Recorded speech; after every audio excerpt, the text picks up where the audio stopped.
मध्य प्रदेश में इन दिनों आरक्षण पर खूब बवाल मचा है। आप जहां सुनेंगे आपको या तो ओबीसी आरक्षण या फिर ईडब्ल्यूएस आरक्षण या फिर महिला आरक्षण, इनमें से कुछ ना कुछ जरूर सुनाई देगा। कोई कहता है ओबीसी को 27% आरक्षण दो, कोई कहता है 14% आरक्षण ही रहना चाहिए, तो कोई कहता है कि 10% ईडब्ल्यूएस आरक्षण सवर्णों का आरक्षण है। और अब ये मांग उठ रही है कि ओबीसी वर्ग को भी ईडब्ल्यूएस आरक्षण का फायदा मिलना चाहिए। और आरोप ये लगाए जाते हैं कि ईडब्ल्यूएस आरक्षण सवर्णों का आरक्षण है। ईडब्ल्यूएस आरक्षण में ओबीसी को भी शामिल किया जाए, क्योंकि यह आरक्षण सबके लिए होना चाहिए। किसी ईडब्ल्यूएस सभी के लिए नहीं, सिर्फ सामान्य वर्ग के लिए है, तो ईडब्ल्यूएस का आरक्षण सभी के लिए लागू किया जाए। क्योंकि जो आरक्षण होता है वो सामाजिक पिछड़पन, शैक्षणिक पिछड़पन और आर्थिक पिछड़पन के आधार पर होता है। इसलिए हमारी मांग है कि ईडब्ल्यूएस आरक्षण में ओबीसी को भी शामिल किया जाए। अब ये तो ओबीसी वर्ग की मांग हो गई, लेकिन ये मांग कानूनी तौर पर कितनी जायज है? क्या पहले से आरक्षित वर्ग ईडब्ल्यूएस आरक्षण का वाकई हकदार है? तो इसे लेकर सुप्रीम कोर्ट के बड़े बड़े फैसले आ चुके हैं, जिनकी हमने पड़ताल की है। देखिए हमारी एक खास रिपोर्ट। इन स्क्रीनशॉट्स पर जरा नजर डालिए।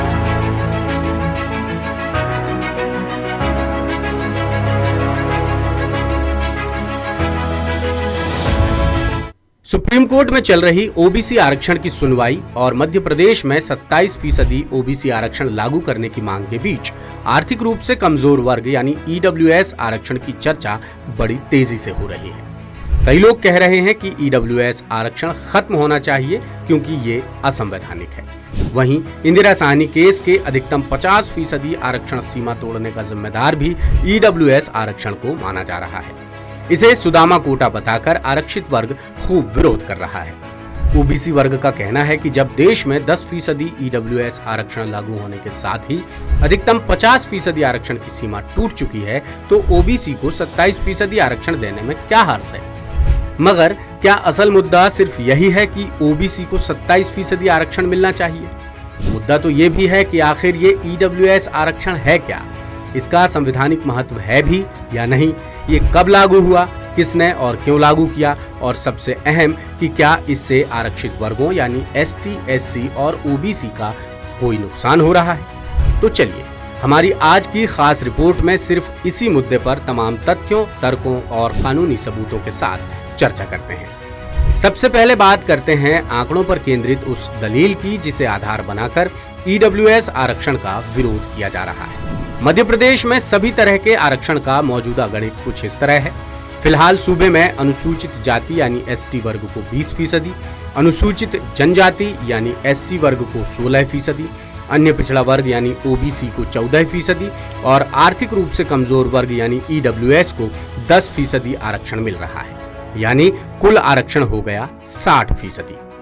अब आरक्षित वर्ग का कहना है कि इंदिरा साहनी केस में अधिकतम 50% आरक्षण की लिमिट तय की गई है, लेकिन मध्य प्रदेश में कुल आरक्षण हो रहा है 60%, यानी इंदिरा साहनी केस का उल्लंघन हो रहा है। लेकिन क्या ये दलील सही है?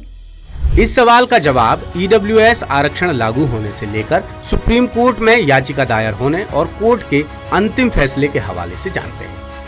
दरअसल ईडब्ल्यूएस आरक्षण 2019 में 103वें संविधान संशोधन अधिनियम के जरिए लागू किया गया। संविधान में अनुच्छेद 15(6) और अनुच्छेद 16(6) जोड़कर आर्थिक रूप से कमजोर वर्ग, न कि अनारक्षित को शिक्षण संस्थानों और सरकारी नौकरियों में 10% आरक्षण की व्यवस्था की गई। ये पहला मौका था जब देश में जातिगत नहीं बल्कि सिर्फ आर्थिक आधार पर आरक्षण को संवैधानिक दर्जा मिला था। कब और किसने लागू किया? 8 जनवरी 2019 को मोदी सरकार के सामाजिक न्याय मंत्री थावरचंद गहलोत ने संसद में विधेयक पेश किया।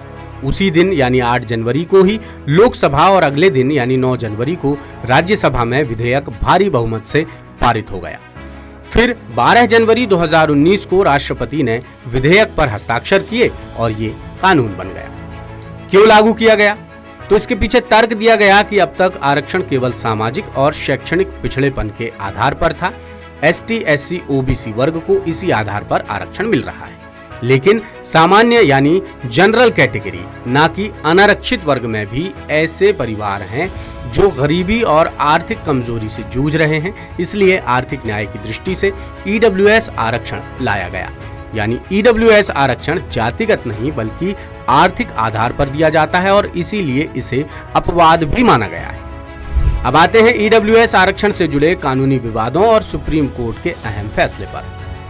ईडब्ल्यूएस आरक्षण लागू होने के बाद सुप्रीम कोर्ट में कई याचिकाएं दाखिल हुई कि अधिकतम 50% आरक्षण की सीमा का उल्लंघन हुआ है, लेकिन 7 नवंबर 2022 को सुप्रीम कोर्ट ने 3-2 के बहुमत से ईडब्ल्यूएस आरक्षण को संवैधानिक रूप से वैध ठहराया।